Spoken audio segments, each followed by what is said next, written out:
Talangka, yan ang tawag natin sa mga taong gusto tayong hilahin pababa. Kawawang mga talangka para maikumpara sa mga taong hindi natin like.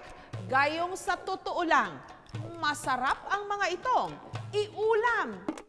Bawal daw ang utak talangka sa grupo ni na Aljon. Sama-sama sila sa pagbagtas sa masukal, makitid at matarik na daan papunta sa ilog ng Barangay Agrupasyon sa Ragay, Camarines Sur.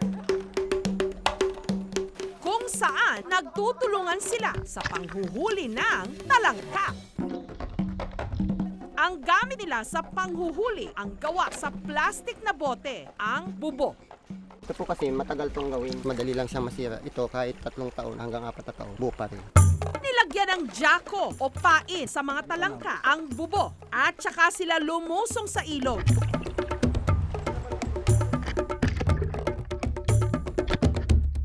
Pagsapit ng alas 8 ng gabi, papandawin o iaahon na nila ang mga bubo. Para makarami, sina Aljon 3 beses nagpapandaw. Ang pandaw ko noon, 8 p.m., 11 p.m. at 2. Nagkakape, nagkukwentuhan, nagsiselfone, huwag lang makatulog. Hanggang inumaga na sila sa panghuhuli ng talangka.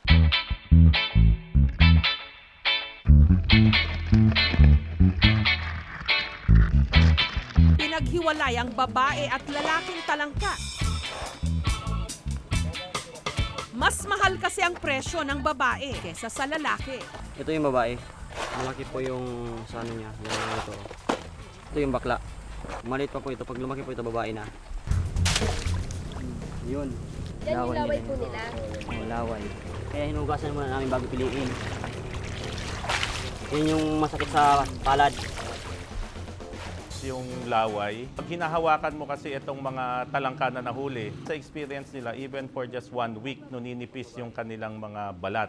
Kinondisyon nila ang mga talangka o inilagay sa parte ng ilog na may agos. Nang sa gayon, sariwa ring maibenta hanggang sa Maynila.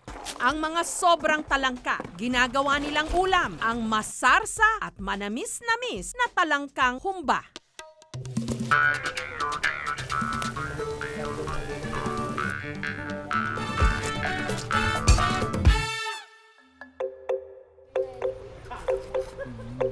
Napakasarap. Medyo may kaunting alat siya pero doon yung asim niya. Kung hindi naman, crispy okoy talangka.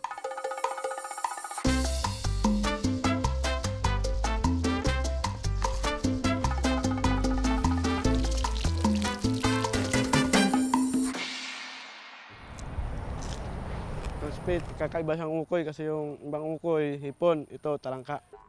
Ang mga sobrang talangka na ibinabagsak sa supplier na si George, tinatanggalan nila ng alige para maging talangka paste. Para masimot ang alige, ginagamitan nila ito ng pangkitkit.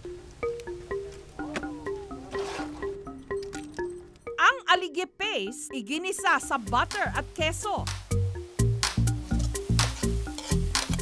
At ginawang palaman, talangka cheese spread. Lasang-lasa yung cheese, pero mas nangibabaw yung taba ng talangka na kapangpabata. Sa hanap buhay na pagsusupply ng talangka, si George nakapagpundar ng lupa, kotse, truck, at bahay. Yung talangka nun dito sa amin, baliwala lang sa mga tao nun. Pumupunta ako ng Bulacan, Pampanga, nakikita ko may value yung talangka na yun. Pagbalik ko dito, in-apply ko sa bundok. Sa tulong ng kanyang misis at mga kamag-anak, isa na ngayon si George sa pinakamalaking supplier ng talangka, hindi lang sa Bicol kundi hanggang sa Malabon, Pasay at Pampanga. Ang pinag-umpisahan ko lang po talaga yan, 500 pesos lang eh. Pamasahe lang talaga eh. Kasi nga may pamilya na ako eh, may asawa na ako at that time na yun eh. Halos lahat. Sobrang hirap. Yun, naisipan ko, ganun na nga, makipagsapalaran. Natutuwa kami sa ginawa ni Daddy kasi at least kahit gaano siya kabisi sa buhay, hindi niya hinayaan yung family niyang ma-down. Lahat ng pinangarap namin, ginagawa niyang katuparan.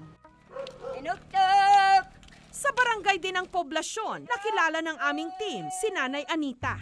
Ang kanya namang mga talangka, 30 taon na niyang ginagawang tinuktok. Nabubuhay pa ang aking ama, nagpapaluto sa aming katulong ng tinumok sa Bicol, tinuktok sa Maynila. Tapos nagaya ako, naglako ako. Pinaghiwalay ang talukap at galamay sa katawan ng talangka. Tinadtad ang katawan hanggang naging pinong-pino. Tapos natin tadtarin, lalagay natin sa lukarin.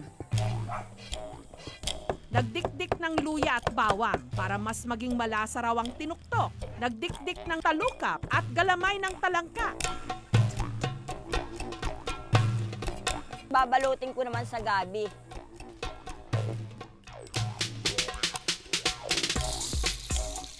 Pangalawang gata.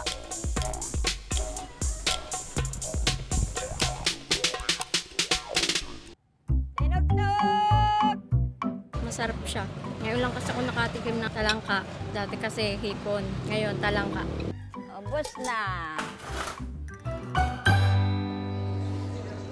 Ang kargador naman ng talangka sa Malabon Fish Port na si Ding, meron ding pambatong luto ng talangka. Binakol na talangka. Nakikita kong niluluto nila sa binakol, manok. Nag-eksperimento ako magluto, kagaya nung talangka ngayon. Nasarapan yung mga nakatikim, yung mga kasama ko rito. Alagay natin yung laman ng buko. Saka natin siya sasabawan at sabaw ng buko.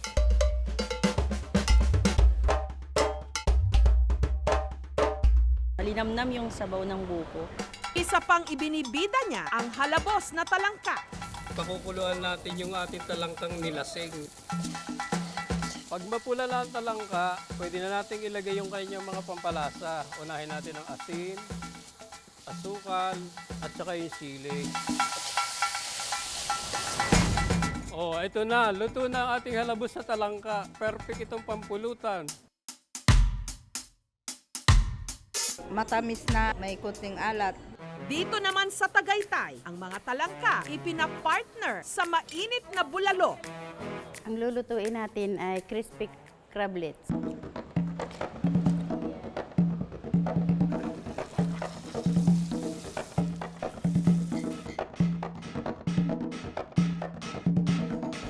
Masarap siya sa suka. Masarap siya i-partner sa ating masarap na bulalo. Although low-fat meat siya, yung quality ng meat niya, mataas siya sa cholesterol tsaka sa sodium. Associated to sa mga cases ng pagtaas ng blood pressure. At saka yung pagkakaroon mismo ng hypertension, linked din siya sa sakit ng puso.